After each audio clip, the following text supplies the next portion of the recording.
Operation സിന്ദൂറിൽ എല്ലാവരും ഒറ്റക്കെട്ടാണെന്ന പ്രഖ്യാപനത്തെ മറികടന്നുകൊണ്ട് വീണ്ടും ബി.ജെ.പി. കോൺഗ്രസ് രാഷ്ട്രീയ പോര് മുറുകുകയാണ്. ഇന്ത്യയുടെ പ്രത്യാക്രമണം പാകിസ്ഥാനെ മുൻകൂട്ടി അറിയിച്ചെന്നും നമ്മുടെ യുദ്ധവിമാനങ്ങൾ എത്രയാണെന്ന് നഷ്ടപ്പെട്ടെന്നും ആവർത്തിച്ച് ചോദ്യങ്ങൾ ചോദിക്കുന്ന പ്രതിപക്ഷ നേതാവ് രാഹുൽ ഗാന്ധിയെ രാജ്യദ്രോഹി എന്നാണ് ബി.ജെ.പി. IT സെൽ വിശേഷിപ്പിക്കുന്നത്. പ്രതിപക്ഷ നേതാവിന് പാകിസ്ഥാന്റെ സ്വരമാണെന്ന് പറയുന്ന ബി.ജെ.പിയുടെ ആക്രമണത്തെ ശക്തമായി ചേർത്ത് കോൺഗ്രസും രംഗത്ത് വന്നിട്ടുണ്ട്. ഓപ്പറേഷൻ സിന്ദൂറിന് മുന്നോടിയായി പാകിസ്ഥാന് മുന്നറിയിപ്പ് നൽകിയിരുന്നു എന്ന വിദേശകാര്യമന്ത്രി എസ് ജയശങ്കറിൻ്റെ വാക്കുകളെ ചൂണ്ടി കോൺഗ്രസ് നേതാവ് രാഹുൽ ഗാന്ധി മുന്നോട്ട് വച്ച ചോദ്യങ്ങളാണ് ഇപ്പോഴത്തെ രാഷ്ട്രീയ വിവാദങ്ങൾക്ക് തിരികൊളുത്തിയത്. പാകിസ്ഥാൻ അറിഞ്ഞുള്ള സൈനിക നീക്കത്തിൽ ഇന്ത്യക്ക് എത്ര യുദ്ധവിമാനങ്ങൾ നഷ്ടമായി എന്ന ചോദ്യം രാഹുൽ ആവർത്തിക്കുകയും ചെയ്തു. പാക് സൈനിക തലവൻ അസീം മുനീറിൻ്റെയും കോൺഗ്രസ് നേതാവ് രാഹുൽ ഗാന്ധിയുടെയും ചിത്രങ്ങൾ ചേർത്ത് വെച്ച് പോസ്റ്റ് ചെയ്തത് ബി.ജെ.പി. IT സെൽ മേധാവി അമിത് മാളവിയാണ്. രാഹുൽ ഗാന്ധി പാക് പ്രതിരോധ മന്ത്രി ഖ്വാജ ആസിഫിൻ്റെ തോളിലിരുന്ന് നമുക്ക് എത്ര വിമാനങ്ങൾ നഷ്ടമായി എന്ന് സൈന്യത്തോട് ചോദിക്കുന്നതാണ് അമിത് മാളവിയുടെ മറ്റൊരു പോസ്റ്റ്.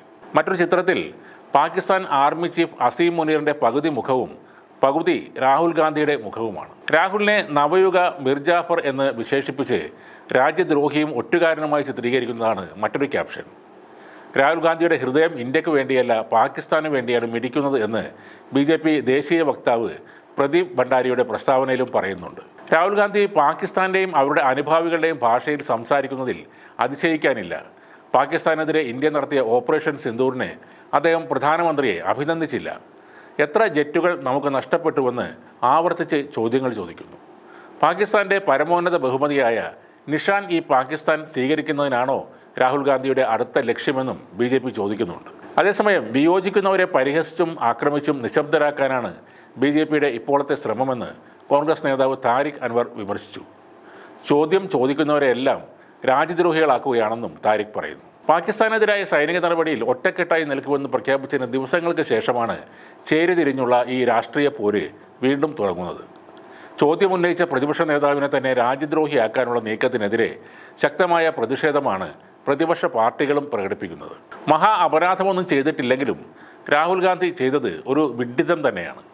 പാകിസ്ഥാൻ്റെ എത്ര വിമാനങ്ങൾ എയർബേസുകൾ നമ്മൾ നശിപ്പിച്ചു എന്നൊന്നും ചോദിക്കാതെ നമ്മുടെ വിമാനങ്ങൾ എത്ര എണ്ണം അവർ വീഴ്ത്തി എന്ന് ആവർത്തിച്ച് ചോദിക്കുന്നതിലെ പ്രശ്നം അദ്ദേഹത്തിന് ഇതുവരെ മനസ്സിലായിട്ടില്ല.